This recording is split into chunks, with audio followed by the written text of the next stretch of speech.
예, 사건 사고 몇 가지를 좀 짚어보도록 하겠습니다. 성폭행 혐의로 피소된 배우 이진욱 씨가 치열한 진실 공방 끝에 결국 성폭행범이라는 누명을 벗게 될 것 같습니다. 네, 이진욱 씨를 고소한 30대 여성은 무고 혐의로 구속될 처지에 놓였는데요. 하지만 이 씨는 이미 배우로서 이미지에 상당한 타격을 받았습니다. 네, 박지훈 변호사 나오셨습니다. 안녕하십니까? 안녕하십니까? 자, 먼저 배우 이진욱 씨를 성폭행 혐의로 고소했던 여성, 조금 전 4시 반부터 맞습니다. 영장실질 심사를 받으면서 구속될 처지에 놓였어요. 일단 7월 28일 날 영장 청구가 됐고요. 예. 8월 1일 오늘 4시 반에 영장 실질 심사가 지금 진행 중인 걸로 알려져 있고 예. 아마 빠르면 오늘 밤중에 아마 영장 구속 거꾸로 여부가 결정될 걸로 보입니다. 무고죄로 거꾸로 이제 뭐 구속되게 됐는데 그동안 네. 어떤 일이 있었던 겁니까? 일단은 7월 12일 날에 이제 이 여성하고 예. 이준욱 씨가 만났는데요. 첫 만남이죠? 그렇죠. 그게, 그 예. 자리에서 성관계를 했다고 주장을 하면서 7월 14일 날 고소를 합니다. 예. 성폭행을 당했다고. 일단 기억을 이제 시청자 여러분도 하시겠지만 이준욱 씨가 강력하게 반발하면서 7월 16일 날 출석을 하면서 무고죄가 얼마나 큰 죄인지를 보여주겠다라면서 여성을 바로 무고죄로 지금 이 고소를 장면이죠. 합니다. 이 장면입니다. 근데 고소를 했는데 그거를 이제 거짓말 탐지 조사도 하면서 서로 쌍방 뭐 사진이라든지 이런 메신저 이런 것들 냈는데 결국은 거짓말 탐지기 조사 후에 여성이 내가 허위로 이제 고소를 했다고 자백을 함으로써 무고죄를 본인이 시인하고 그 와중에 이제 여성의 고소 대리인 측에서 또 변호사가 사임을 또 했습니다. 예. 결국은 여성이 무고죄를 혐의를 시인하고 영장이 청구된 그런 상황입니다. 예. 근데 몸 자국도 있다고 진단서도 제출하고 속옷까지도 제출하고 이렇게 좀 세게 얘기했던 여성이 이 거짓말 탐지기에 결국은 걸리게 된 건가요? 일단은 거짓말 탐지기도 문제지만 예. 사실은 무고죄라는 게 사실 쉽지가 않습니다. 무고를 과장하는 경우도 있고요. 일반인들은 법률을 정확하게 알 수가 없습니다. 네. 예. 강제력을 얼만큼 당해야지 내가 강간을 당한 거고 성폭행을 당한 건지 알 수 없기 때문에 어느 정도 과장이 되고 법률 판단이 잘못된 거를 무고라고 볼 수는 없는데 이 건은 좀 다릅니다. 본인이 없는 증거를 지금 내는 측면들이 지금 보이는 거거든요. 없는 증거라는 게 어떤 뭐 겁니까? 사진 같은 거 이런 것들이 사실은 이 아주 정확한 증거라고 보기 어려운 뭐 만들었을 가능성이 아주 높아 보이는 멍자국 네. 말씀이신 건가요? 그렇습니다. 그런 증거들을 냈기 때문에 이거는 보통 무고가 아니고 아주 악의적인 무고로 볼 수 있고 이 무고를 통해서 뭐 연예인이라면 사형 선고를 받은 거랑 비슷합니다. 예. 선고는 예컨대 재판이 끝나야 되는데 보도가 됨으로써 뭐 예. 이진욱 씨뿐만 아니고 최근에 많은 연예인들이 지금 무고 관련된 일이 성범죄 일이 생기고 있는데 네. 본인들이 이미지 타격을 받거든요. 그렇기 때문에 이 여성 입장에서는 아주 심각한 범죄를 저질렀다 볼 수 있습니다. 예. 그렇다면 결국은 본인도 뭐 무고죄를 이제 시인했고 조금 전 4시 반부터 영장실질 심사까지 받고 지금 뭐 구속 가능성이 네. 높은 상황이라면서요.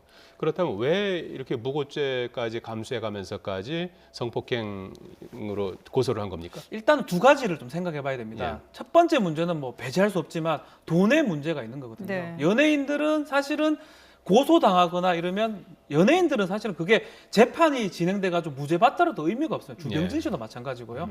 이미지에 타격을 받으면서 그 사형 선고를 받아버리기 때문에 그거를 노리기 위해서 돈의 연관성이 있다고 또 볼 수가 있고요. 네. 두 번째로는 정말 뭐 좋아하는 마음이 있었기 때문에 그럴 수도 사실 있는 거고요. 근데 예. 중요한 거는 뭐냐면 무고를 하는데 일반적으로는 이제 뭐 법률 판단이 조금 미흡하다 보니까 일반 내가 당했는 게 성폭행인지 아닌지 애매해서 했던 무고는 그건 무고라고 보기는 어렵습니다. 그렇지만 이 사건은 그거 다르게 좀 이준욱 씨가 저기서 말하는 것처럼 내 얼굴이 알려져 있다는 이유만으로 이렇게 고소하는 거는 무고다. 이 무고는 중대한 범죄이기 때문에 예. 내가 당신을 무고죄로 다시 고소하겠다. 이렇게 밝힌 바가 있죠. 이번 일로 이진욱 씨가 입는 그 피해도 상당하지 않습니까? 일단 뭐 100억 얘기도 나오고 소속사에서는 있고. 100억을 예. 밝혔는데요. 충분히 가능하다고 봅니다. 왜냐하면 광고 계약이 상당히 이제 뭐 억대를 받을 수가 있고요. 네. 뭐 1억을 받든지 5억을 받든지 그 5억이 중요한 게 아니고 만약에 그 상품이나 그 광고의 명예를 실추시키면 위약벌로 많게는 10배를 물어주는 경우도 있습니다.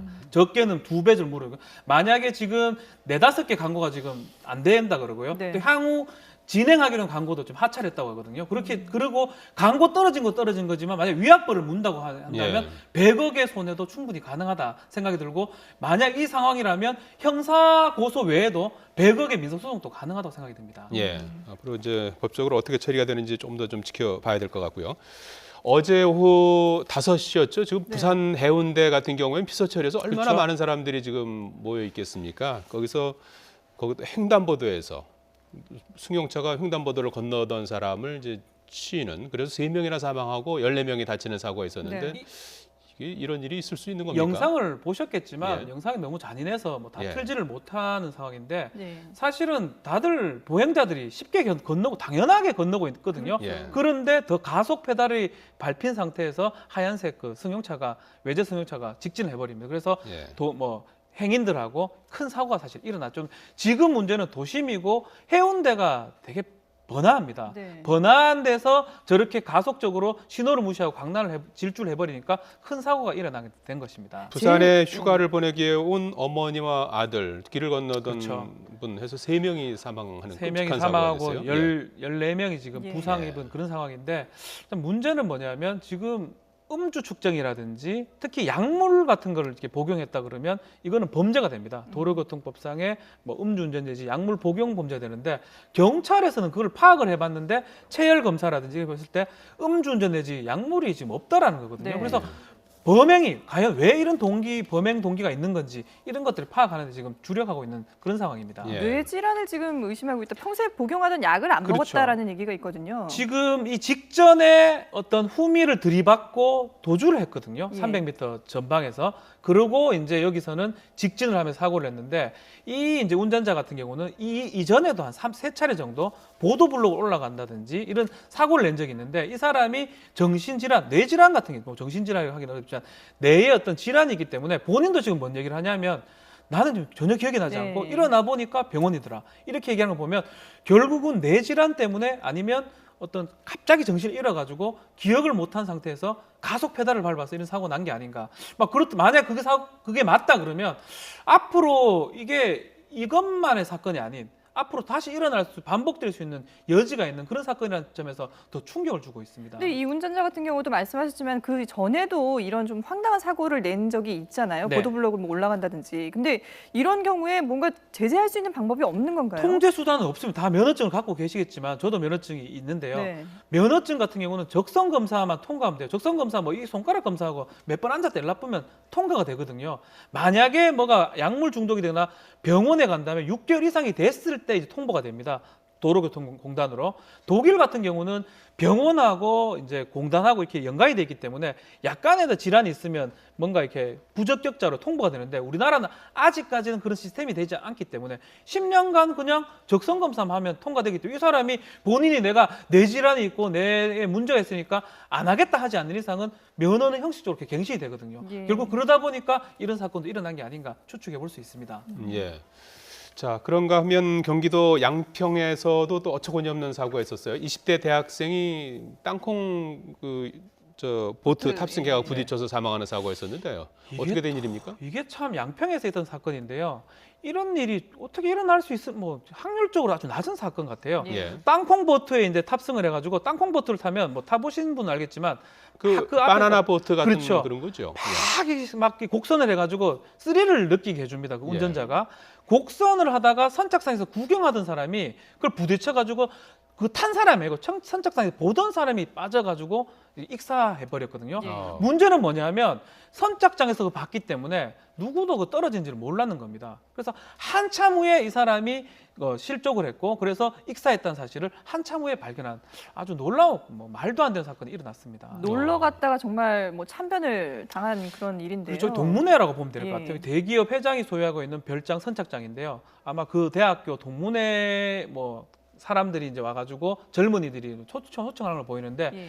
이 수명은 이제 땅콩 보트를 타고 뭐 스릴을 즐기고 또 수명은 선착장에서 그걸 구경하는 과정에서 이제 이런 일이 일어난 같은 걸로 일행이군요. 보입니다. 근데 네. 일행인데 이제 지금 한 명이 그 지금 사망자가 떨어진 후에 7시 한 이후에 발견했거든요. 예. 그런 거 보면 같은 일행이라도 좀 잘 모르는 사람이 아닌가 아니면 또 젊은이다 보니까 뭐 옆에 있다가도 놀러 왔으니까 뭐 술 먹으러 갈 수도 있고 뭐 흡연하러 갈 수도 있기 때문에 다들 그걸 느끼지를 못한 상태에서 이 사람의 어떤 실족 사실은 뒤늦게 지금 알려졌습니다. 그 모터보트가 뭐 이렇게 부딪히면서 선착장에 부딪히면서 사람들이 튕겨져 나가기도 하고 이랬다고 네. 하니까는 뭐 주변이 워낙 경황이 없어서 또 아마 그런 부분도 있을 거라 알아차리지 보입니다. 못했을 예. 수도 있을 것 같은데요. 근데 이게 땅콩 보트를 운영하는데 뭐 어떤 법적인 그런 규제라든지 이런 부분들은 없습니까? 일단은 수상 레저 안전법이라는 법이 있는데요. 네. 이 법이 사실은 최근에 개정이 됐어요. 그 개정이 뭐냐면 수상 그런 기구 같은 거를 가지고 있다면 등록을 꼭 하게 돼 있고 등록을 안 하면 과태료를 내는데 만약 등록을 하지 않고 운전을 하다가 사고를 내면 처벌받던 규정들이 있습니다. 그리고 보험도 가입해야 되는. 근데 아마 이거는 지금 확인이 지금 안 되고 있지만 만약에 보험도 가입되지 않고 있고 또 등록이 안 돼. 왜냐하면 시행된 게 7월 16일부터 시행이 됐거든요. 얼마 안 됐어요. 됐군요. 아마 안 될 가능성이 아주 높습니다. 예. 그렇다고 보면 사실은 관리 감독 문제도 있는 거고요. 보험도 만약에 가입이 안 돼 있다 그러면 사실 그 피해자 같은 경우는 이제 운전자한테 보험 말고 피해 배상을 받을 수밖에 없고 운전자 같은 경우는 아마 업무상 과실치사죄로 처벌을 받을 걸로 보입니다. 예. 자, 휴가가 뭐 지금 절정에 이르고 있는데 이번 휴가철을 보면 좀 어이없는 사고가 그렇죠. 계속 잇따르고 있거든요. 각별히 좀 안전에 유의를 하셔야 될 것 같습니다. 박지훈 변호사였습니다. 잘 들었습니다. 고맙습니다. 감사합니다.